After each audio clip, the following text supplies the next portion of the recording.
Apocalipsis capítulo 21, versículos del 1 al 8, nos dice la Escritura: vi un cielo nuevo y una tierra nueva, porque el primer cielo y la primera tierra pasaron, y el mar ya no existía más. Y yo, Juan, vi la santa ciudad, la nueva Jerusalén, descender del cielo de Dios, dispuesta como una esposa ataviada para su marido. Y oí una gran voz del cielo que decía: he aquí el tabernáculo de Dios con los hombres, y Él morará con ellos, y ellos serán su pueblo, y Dios mismo estará con ellos como su Dios. Enjugará Dios toda lágrima de los ojos de ellos, y ya no habrá muerte, ni habrá más llanto, ni clamor, ni dolor, porque las primeras cosas pasaron. Y el que estaba sentado en el trono dijo: he aquí, yo hago nuevas todas las cosas. Y me dijo: escribe, porque estas palabras son fieles y verdaderas. Y me dijo: hecho está. Yo soy el Alfa y la Omega, el principio y el fin. Al que tuviere sed, yo le daré gratuitamente de la fuente del agua de la vida. El que venciere heredará todas las cosas, y yo seré su Dios, y él será mi hijo. Pero los cobardes e incrédulos, los abominables y homicidas, los fornicarios y hechiceros, los idólatras y todos los mentirosos tendrán su parte en el lago que arde con fuego y azufre, que es la muerte segunda. En estos últimos domingos estamos introduciéndonos en la doctrina del cielo. Estamos viendo aquí a la nueva Jerusalén descender del cielo. Hemos hablado del cielo nuevo, la tierra nueva. Por lo tanto, ya hemos dicho en sermones anteriores que la doctrina del cielo está bastante descuidada entre los creyentes.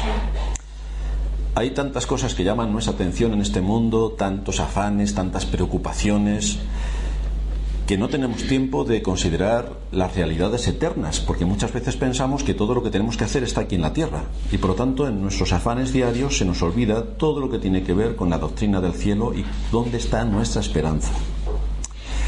Otras generaciones de cristianos tenían una conciencia bastante más profunda que nosotros de que somos extranjeros y peregrinos en este mundo, pero los creyentes de hoy dan la impresión de que están muy a gusto aquí en la tierra y por lo tanto no tienen en mente su patria celestial.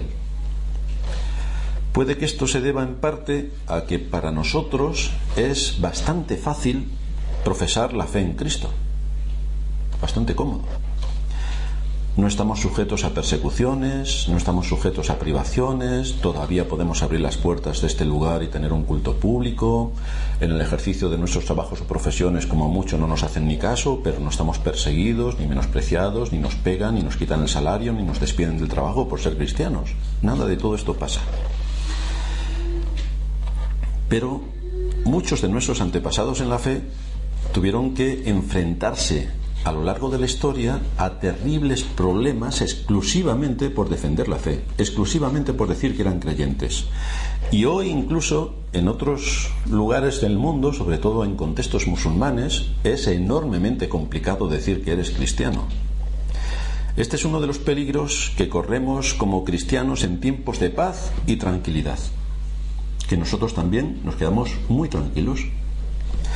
Para algunos es tan cómoda su situación en este mundo que pierden de vista la temporalidad y la vanidad de esta vida, porque se deja de poner los ojos en las cosas de arriba, como dice el apóstol Pablo en Colosenses 3, y solamente se miran las de la tierra, lo que tenemos que hacer hoy, mañana, que tendremos que ir aquí, ir allá, movernos por diversos sitios, planificar nuestra vida. Pero en nuestros días hay terribles persecuciones religiosas, como decía, especialmente en países de contexto musulmán. Decenas de miles de cristianos se ven obligados a huir de sus países exclusivamente por ser cristianos, y otros son torturados por el delito increíble de tener una Biblia en su casa. Por lo tanto, no todos los cristianos viven tan plácidamente como nosotros, en medio de tanta comodidad. Y es por esto que cuando los creyentes se encuentran en una situación de persecución real, el anhelo por el cielo se acrecienta. Pero en tiempos de paz y de tranquilidad, corremos el peligro de olvidar que el mundo no es nuestro hogar, aunque estemos muy a gusto, pero el mundo no es nuestro hogar. Estamos aquí de paso y confiamos en las promesas de Dios. Por lo tanto, nuestro corazón debe estar inclinado a esperar a aquella ciudad que tiene fundamentos, cuyo arquitecto y constructor es Dios. Esto debe dirigir nuestros pensamientos, que aquí somos peregrinos y extranjeros y que vamos camino de nuestra patria celestial. Por otro lado, algunos tienen una visión completamente distorsionada del cielo, hasta tal punto que no tienen mucho deseo de ir al cielo. Porque imaginaos, muchos creen que el cielo es ir saltando de nube en nube tocando un arpa. Y claro, esto es de lo más aburrido, sobre todo yo que no sé tocar el arpa. Entonces, hasta que aprenda a tocar el arpa y después saltar de nube en nube, con el peligro que eso puede tener, no ser que me caiga al vacío, pues estar toda la eternidad tocando el arpa de nube en nube, eso motiva a muchos a no querer ir al cielo. Un predicador decía que cuando él era niño no tenía ninguna ilusión de ir al cielo, porque cuando se imaginaba el cielo pensaba en un culto interminable, que se sentaba atrás con sus padres a escuchar un sermón que no se acababa. Y claro, todos hemos sido niños y hemos sabido lo que supone sentarnos al lado de nuestro padre o de nuestra madre y el predicador que no acaba el sermón. 1 hora de sermón y todavía le queda un punto. Para nosotros eso era insufrible. Y algunos tienen esa idea del cielo. Madre mía, someternos a un sermón que no se acaba, con mucha gente querida, pero ahí todos en silencio. No te puedes mover y tienes que estar mirando al predicador, que será el Señor. Pero aquello es que, ¿quién va a soportar un cielo así? Otros piensan que este es un tema irrelevante y por lo tanto, ¿para qué nos puede ayudar la idea que tengamos del cielo ahora en la tierra? No nos puede ayudar en nada, por lo tanto, ¿para qué vamos a pensar en el cielo? ¿Para qué le vamos a prestar atención? Otros se resisten a considerar un asunto que les parece muy complicado y muy difuso. ¿Qué es lo que habrá en el cielo? No sabemos qué es lo que habrá con certeza, con absoluta precisión en el cielo. Tenemos grandes cosas que se nos muestran en la Escritura, pero con absoluta precisión no las tenemos. Por lo tanto, en general, se tiende a descuidar esta doctrina y por lo tanto esto provoca un enorme daño a la fe, porque es un asunto vital para nosotros. Los creyentes deben ocuparse en este tema con frecuencia, con profundidad y desde luego con seriedad. Es importante que estudiemos la doctrina del cielo porque vamos al cielo. Es importante, en principio por esa razón, pero la razón más importante es que allí está nuestra esperanza. Es importante ser expuestos a la doctrina bíblica del cielo para asegurarnos de que no hemos sido infectados por muchas de las enseñanzas herejes que circulan en nuestros días y que a lo largo de la historia han sido innumerables. Uno de los grandes defectos del evangelismo moderno es que anuncia un evangelio que solo ofrece beneficios a corto plazo. Si tú te conviertes, Cristo te quitará todos tus problemas. Claro, si me quita todos mis problemas, imagínate. Ya no me tengo que preocupar de la hipoteca, no me tengo que preocupar de los gastos de casa, no me tengo que preocupar de la salud, no me tengo que preocupar de nada, porque todos mis problemas son resueltos. Claro, con esta falsa enseñanza muchos se suman a hacer cosas y resulta que es todo falso. Muchos prometen felicidad y paz en la vida. Estamos en Navidad casi. Entonces, felicidad para todos, paz para todos, pero esto no es lo que enseña la Escritura. Otros ofrecen que cuando te conviertas, tu matrimonio será feliz. Y claro, los que están casados, que les hablen de matrimonio feliz, que ahí tenemos muchas cosas en las que trabajar. Otros ofrecen un buen trabajo y así cada uno empieza a sacar las ofertas que tiene, las ofertas del día, para ver quién compra qué oferta y quién se suma a hacer qué. Pero lo que ofrece el Evangelio es mucho más trascendente. No es esto que estamos hablando, que es un evangelio falso y que muchos se aprovechan para extorsionar y engañar a la gente. Lo que enseña el Evangelio es el conocimiento del único Dios vivo y verdadero, el que podemos ser reconciliados con Dios a través del perdón de todos nuestros pecados y la plena certeza de que aquellos que confían en Cristo y han depositado sus pecados en Cristo para que sean borrados, pasarán la eternidad en su presencia, en el reino de los cielos, la eternidad. Así que vamos a seguir abriendo las Escrituras para ver la gloria que nos espera. En 1 Corintios capítulo 2, versículo 9, dice el apóstol Pablo que aquello que Dios ha preparado para los que le aman son cosas que ojo no vio, ni oído oyó, ni han subido en corazón de hombre. En otras palabras, lo que está diciendo es que se trata de cosas inimaginables, más allá de lo que podemos suponer o concebir. Y aunque el apóstol Pablo en este texto no se está refiriendo al cielo explícitamente, de alguna manera también nos está dando alguna idea al respecto. Ese es el gran final de lo que Dios ha preparado para aquellos que le aman. Pero esto no es todo. Lo que dice Pablo en el texto, en el versículo siguiente, es que Dios nos las reveló a nosotros por el Espíritu. Estas son cosas que no se han quedado ocultas, que Dios ha tenido misericordia de nosotros, nos ha dado las Escrituras, su voluntad revelada. Podría no haberlo hecho y entonces no sabríamos que somos pecadores. Fijaos hasta qué punto, cuando al hombre le quitas la Escritura, se considera que es bueno y que hace muchas buenas obras y que es lo mejor de lo mejor que puede haber en el mundo. Pero cuando se nos ponen las Escrituras delante y empezamos a ver la ley de Dios, ya empezamos a tener otra noción de nosotros mismos. Y entonces empezamos a conocer el pecado que mora en mí. Pero si no fuera por la Escritura, no lo sabríamos.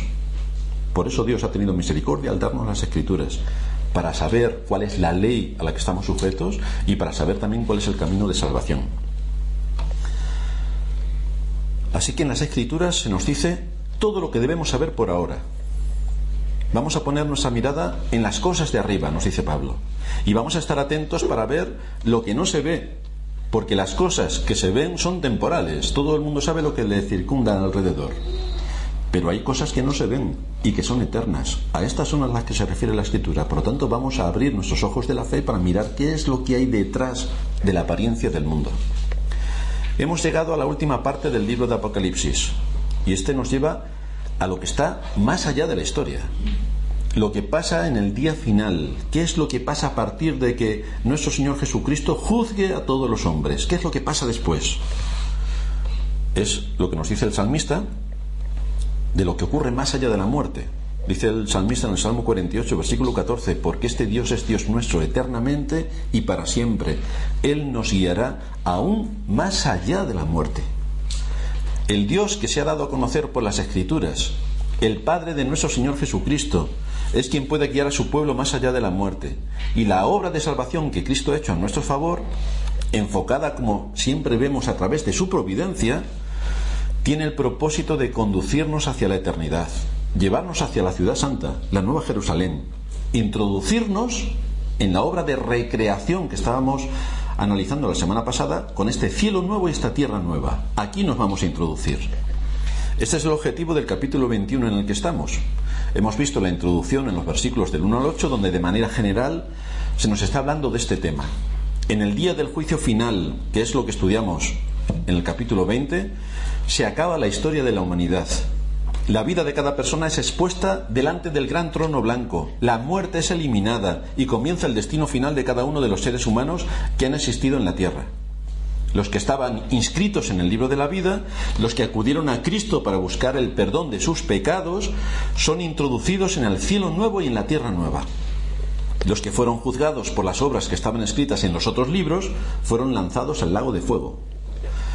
Cuando habla de esta situación de la eternidad, cuando ya no habrá más muerte, nos va a empezar a centrar el objeto de su tema en los redimidos, representados por esta ciudad, Jerusalén, que desciende del cielo como una esposa ataviada para su marido. Luego iremos viendo en otros sermones los detalles y lo que implican todos estos simbolismos. De manera que el texto se presenta con estos temas: el cielo y la tierra renovados, no creados de nuevo, renovados. La iglesia preparada y completa en todos sus aspectos, y luego las condiciones en las que van a vivir con Dios aquellos que han sido redimidos por Cristo. Así que el tema que vamos a tratar es cómo van a estar los creyentes en ese cielo nuevo y en la tierra nueva. ¿Cómo serán los creyentes en el cielo? ¿Qué clase de vida tendremos en el cielo? ¿Cómo seremos en nuestro estado glorificado cuando ya haya desaparecido todo lo que conocemos del mundo que nos rodea? ¿Cómo será nuestra relación con las demás personas, con quienes estaremos allí en el reino de los cielos? ¿Allí o aquí? La Biblia no responde a todas nuestras preguntas.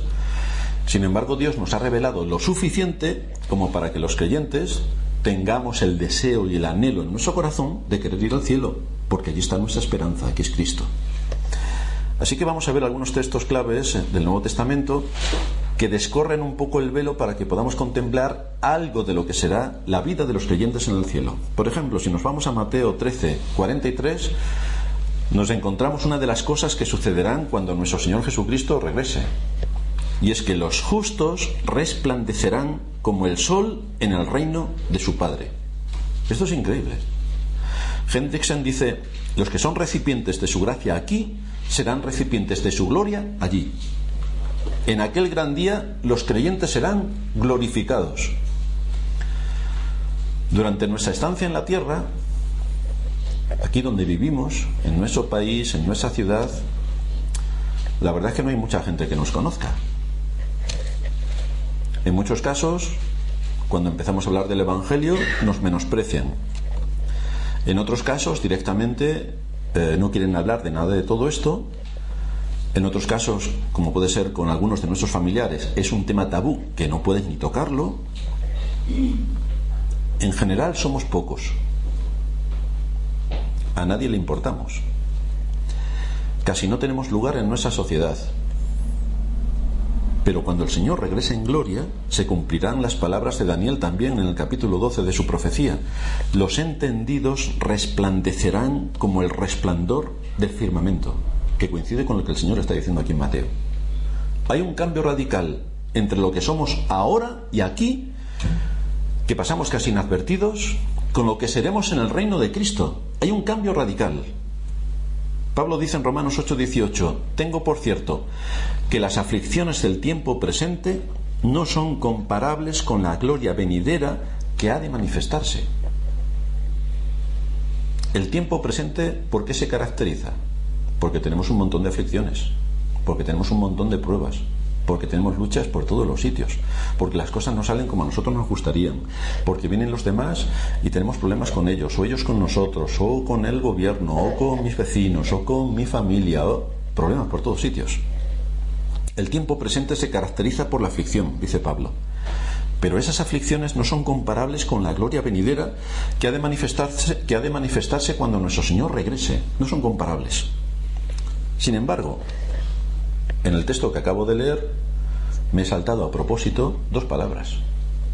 He leído: tengo por cierto que las aflicciones del tiempo presente no son comparables con la gloria venidera que ha de manifestarse. Y me he saltado en nosotros. En nosotros. Con la gloria que ha de manifestarse en nosotros. No seremos espectadores de esa gloria. No. Participaremos de la gloria. Seremos participantes de la gloria. Esa gloria se ha de manifestar en nosotros. En aquel día seremos investidos de gloria. Nos sigue diciendo Pablo en Romanos 8:28: sabemos que a los que aman a Dios todas las cosas les ayudan a bien, esto es, los que conforme a su propósito son llamados. Porque a los que antes conoció también los predestinó para que fuesen hechos conformes a la imagen de su Hijo, para que Él sea el primogénito entre muchos hermanos. Y a los que predestinó, a estos también llamó.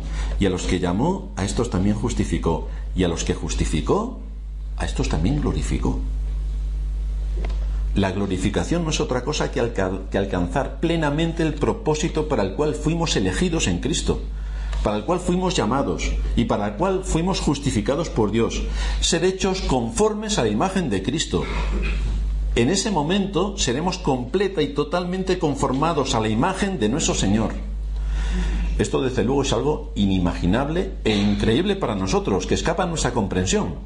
Pero es esto lo que está prometiendo las Escrituras. Y no sabemos el alcance increíble que esto puede suponer.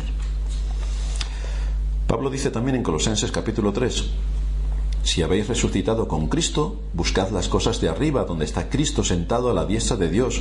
Poned la mira en las cosas de arriba, no en las de la tierra, porque habéis muerto, y vuestra vida está escondida con Cristo en Dios. Cuando Cristo, que es vuestra vida, se manifieste, entonces vosotros también seréis manifestados con Él otra vez, en gloria.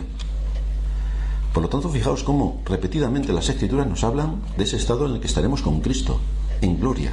¿Seremos glorificados? ¿Estaremos en gloria?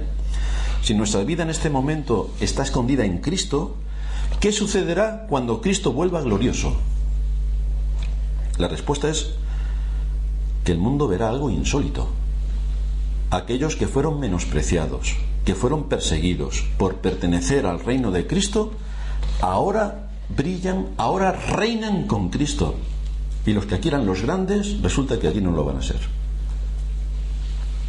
Dice el apóstol Juan en su primera carta, capítulo 3, versículo 2: Amados, ahora somos hijos de Dios, y aún no se ha manifestado lo que hemos de ser. Pero sabemos que cuando Él se manifieste, seremos semejantes a Él, porque le veremos tal como es. Hay algunas cosas del cielo que nosotros no conocemos de momento. Hay algunas cosas que no conocemos.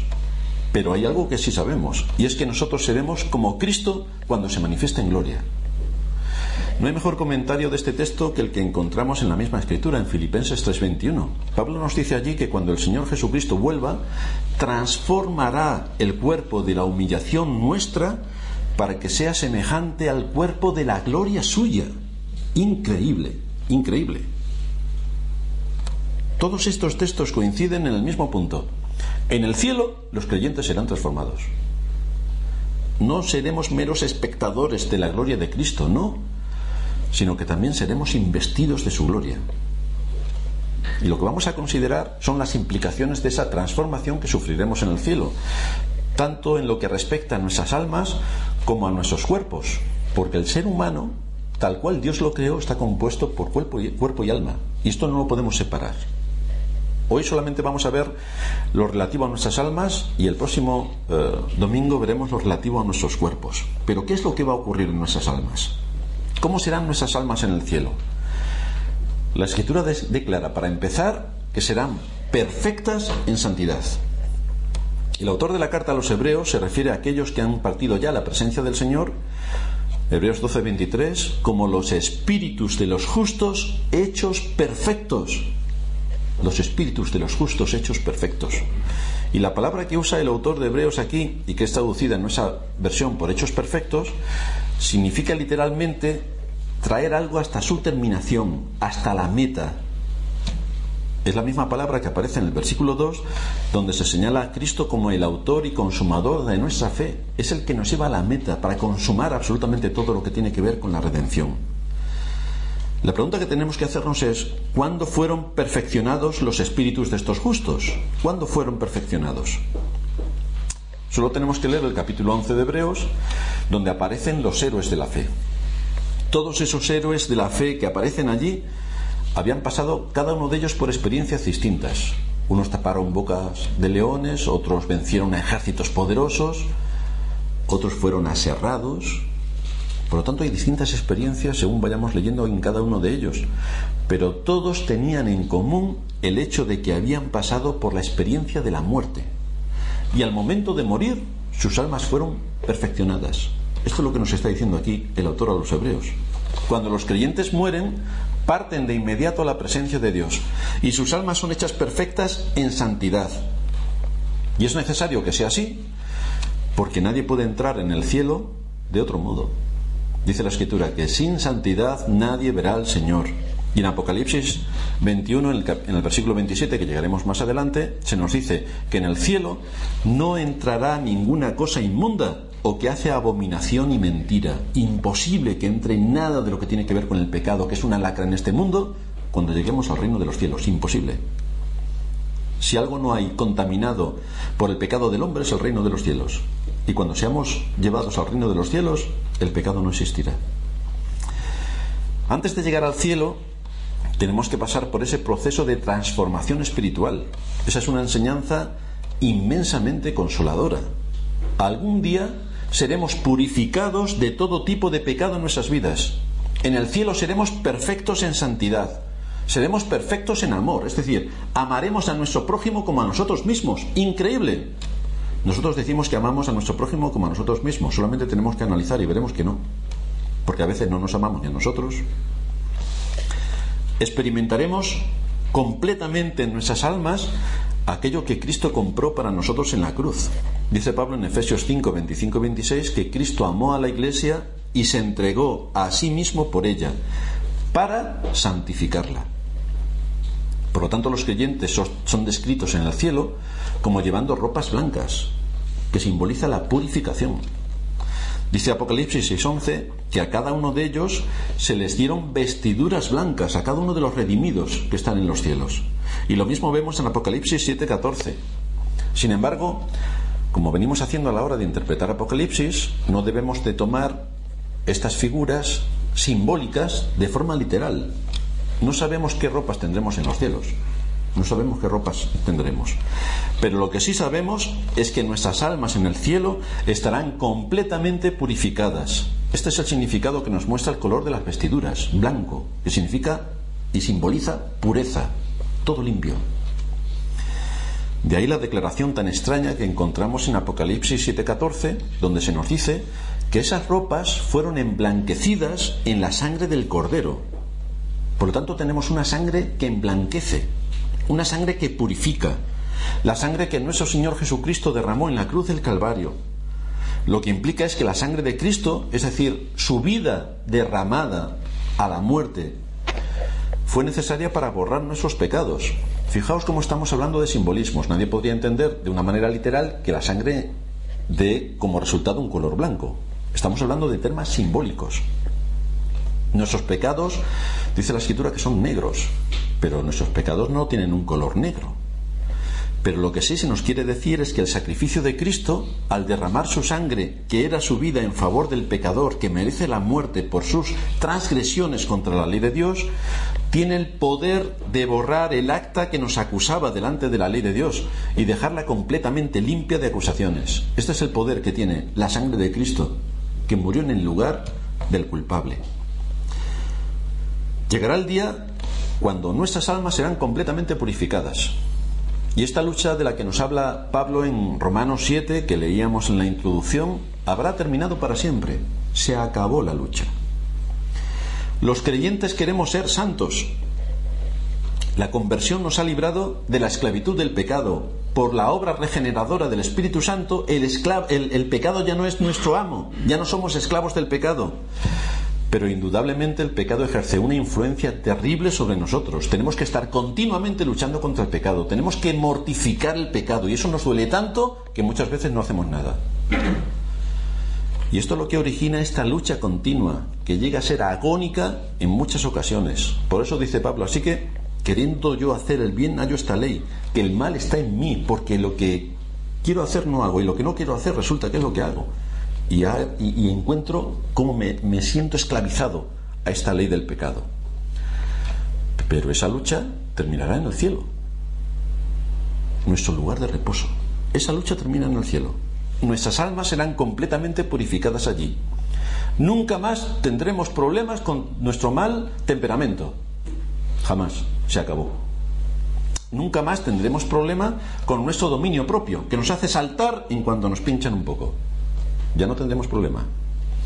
Tampoco tendremos problemas con nuestra impaciencia, ni tendremos problemas con nuestra irritabilidad, ni tendremos problemas con nuestros malos pensamientos, ni tendremos problemas con nuestra obstinación, ni tendremos problemas con nuestro egoísmo, ni con nuestro orgullo, y con todo lo que es nuestro y que pertenece al pecado. Ya se acabaron los problemas, se acabó. Todo eso quedará eliminado en el cielo. Nunca más vamos a sentir vergüenza por algo que hicimos o por algo que no hicimos cuando deberíamos hacerlo. Ya no sentiremos vergüenza por nada de todo eso. Nunca más fastidiaremos a nuestro prójimo y nunca más nuestro prójimo nos fastidiará. Se acabó. Muchos quieren hacer el bien a su prójimo y lo que hacen es fastidiarlo. Es lo que habitualmente ocurre. Y muchos, cuando no hacen nada, están fastidiando más todavía. En el cielo se acabó. Ya no hay más gente que nos fastidie, y algunos de ellos hermanos, ni nosotros fastidiaremos tampoco a otros.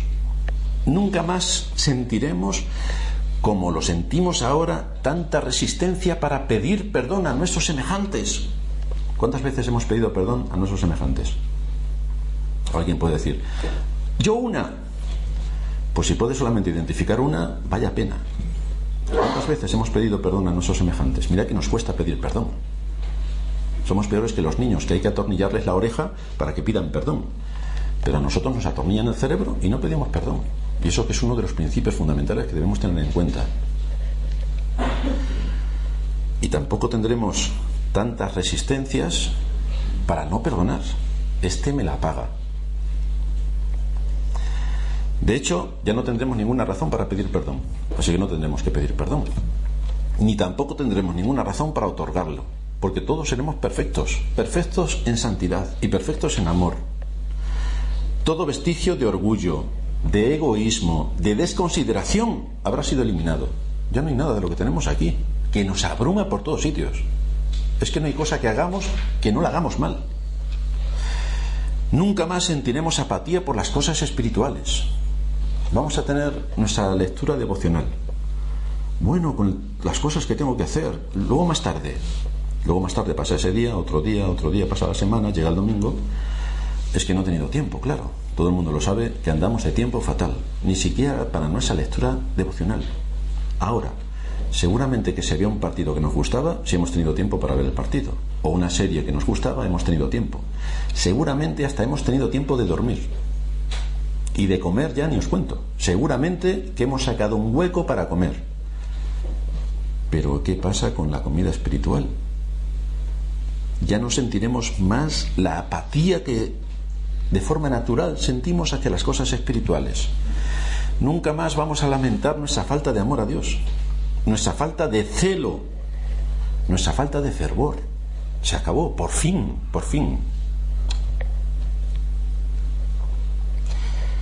Nos ponemos a cantar en la iglesia acerca de todo lo que tiene que ver con nuestro Señor. Y a veces, si somos conscientes de lo que estamos cantando, se nos debe hacer un nudo en la garganta, porque lo que estamos hablando allí es de cómo servir a nuestro Señor. O cuando leemos las Escrituras, o cuando nos acercamos a Dios en oración, vemos en qué situación nos encontramos. Patética. Pues en el cielo se acabó todo esto. Ya no tendremos que tener la lastra de nuestra apatía, de nuestra increíble gana de no hacer nada. Nunca más tendremos una falta de fervor ni de percepción espiritual, porque nuestras almas habrán sido hechas perfectas. Por lo tanto, todo nos encajará perfectamente, porque es ahí donde estamos disfrutando de todo lo que Dios ha hecho en Cristo para nosotros. En el Salmo 38, versículo 4, dice el salmista: porque mis iniquidades se han agravado sobre mi cabeza, como carga pesada se han agravado sobre mí. ¿Vosotros habéis escuchado hoy a alguien hablar así? ¿Que no sea un verdadero creyente? Mis iniquidades se han agravado sobre mi cabeza, como carga pesada se han agravado sobre mí. Hoy tenemos una visión tan liviana del pecado que si alguien hablase como el salmista, le llevarían al psicólogo, porque sufre de baja autoestima, cuando es un problema del pecado. Pero lo cierto es que aquí tenemos a un hombre que conoce su propio corazón, que conoce al mismo tiempo la santidad y la pureza de Dios, y por eso se siente así, evidentemente. El pecado remanente era una pesada carga para él, y es una pesada carga para todos nosotros. El pecado que nos arrastra donde no queremos ir. Y sigue diciendo el salmista: estoy encorvado, estoy humillado en gran manera. Así se sentía. Pero llegará un día en que esto se acabó. No experimentaremos jamás todo lo que aquí nos agobia, nos aflige, nos hunde, nos humilla. Jamás. Porque todo esto dejará de ser un problema para nosotros. Estamos en el reino de los cielos con todo lo que Cristo ha ganado para nosotros. Esto es lo que tendremos allí. Dios nos predestinó para ser hechos conformes a la imagen de su Hijo, dice Pablo en Romanos 8. Y eso es exactamente lo que seremos en el cielo, semejantes a la imagen de Cristo. Pedimos a Dios en oración que nos libre del mal. Pero algún día esta oración será contestada de una manera fulminante en todas las áreas, porque seremos librados del mal totalmente. No habrá mal que nos aceche, ninguno. Dios responde esta petición aquí en la tierra y ahora, pero la respuesta final y absoluta de esta oración nos espera en el cielo, donde ya no habrá quien nos toque ni nos moleste para traer pecado sobre nosotros. Allí amaremos a Dios con un corazón perfecto, sin ningún vestigio de mal que se interponga entre nosotros y Dios. Y esta es una promesa que nos debe servir de aliento. Aquí luchamos por tener comunión con Dios, nos cuesta una barbaridad, continuamente luchamos contra nuestros miembros que nos llevan a dirigirnos por caminos de pecado, pero allí se acabó todo esto. Hay un decreto emitido por parte de Dios en contra del pecado que aún mora en mí. Y este decreto algún día será ejecutado con absoluta precisión. Se acabó el pecado que mora en mí, se acabó. Sobre el pecado de cada uno de nosotros hay una sentencia de muerte, porque Cristo con su muerte mató la muerte, mató al pecado y mató a Satanás. Muchas de las aflicciones que tenemos aquí no provienen únicamente de nuestro pecado, sino también del pecado de otros. Pero así como nunca más pecaremos en el cielo, también nadie pecará contra nosotros en el cielo. Así como nosotros ahora podemos pecar contra otros, allí no pecaremos contra otros. Nadie murmurará contra nosotros, ni nosotros murmuraremos contra nadie. Nadie nos quitará lo que es nuestro, que es la salvación. Nadie podrá tocar nada de todo esto. No tendremos que pasar por la tristeza que supone ver que algunos no andan correctamente de acuerdo a las Escrituras, ¿no? No tendremos que pasar por la tristeza de ver cómo otros se dejan arrastrar por la mundanalidad, ¿no? No tendremos que pasar por la tristeza de ver que otros están haciendo un mal uso de la libertad cristiana y están llegando al libertinaje y no la están usando correctamente. Ni tendremos la tristeza de ver cómo otros están manchando el testimonio. Se acabó. Estas cosas afligen el alma de aquellos que aman la Iglesia de Cristo, de aquellos que aman el reino de Dios. Pablo dice en 2 Corintios 11:28 que sobre él se agolpaba cada día la preocupación por todas las iglesias. Y él dice: ¿quién enferma y yo no enfermo? ¿A quién se le hace tropezar y yo no me indigno? Y estas son partes de las aflicciones que sufrimos cada día como creyentes.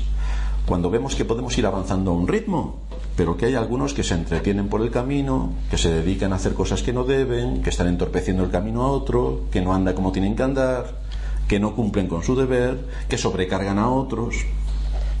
Pero en el cielo se acabaron todas estas aflicciones para siempre, porque los espíritus de los justos habrán sido hechos perfectos. Los creyentes ya hemos sido liberados de la esclavitud del pecado, y aunque, como decíamos, ejerce todavía una gran atracción sobre nosotros, ya no amamos el pecado, ya nos damos perfectamente cuenta de qué cosas son pecado, y ya sabemos qué armas tenemos que utilizar para huir del pecado. Ya lo sabemos, lo tenemos identificado. Ya no amamos el pecado, anhelamos profundamente ser librados de la presencia del pecado. Dice el apóstol Juan en su primera carta, en el texto que citamos anteriormente, que no solamente en el cielo seremos semejantes al Señor, sino que aquí en la tierra, en esta vida, el que tiene esta esperanza en Él se purifica a sí mismo. El que tiene esta esperanza se purifica. La esperanza de que algún día seremos como Cristo, es decir, sin pecado, tiene que ejercer una influencia en nosotros, que queremos ser como Cristo. Y para ser como Cristo tenemos que luchar contra nuestro pecado, tenemos que mortificar nuestro pecado, tenemos que alimentar nuestra esperanza, tenemos que dedicar tiempo a los medios de gracia. ¿Habéis visto lo hábiles que son los niños con todos los temas de internet y con sus juegos? El tiempo que le dedican. Si le dedicasen 1/10 parte a los medios de gracia, veríais como cada vez jugarían menos a ese tipo de juegos y se dedicarían más a estudiar las Escrituras, porque ahí iban a encontrar exactamente todo lo que iban a necesitar. Tenemos que alimentar nuestra esperanza y dedicar tiempo a los medios de gracia, porque así tendremos una comprensión de todo lo que Cristo ganó para que nosotros pudiéramos presentarnos limpios y sin mancha delante de Dios. Así que las almas de los creyentes serán perfectas en el cielo. ¿Pero qué ocurrirá con sus cuerpos? Porque recordad que no solo tenemos un alma, sino que también tenemos un cuerpo.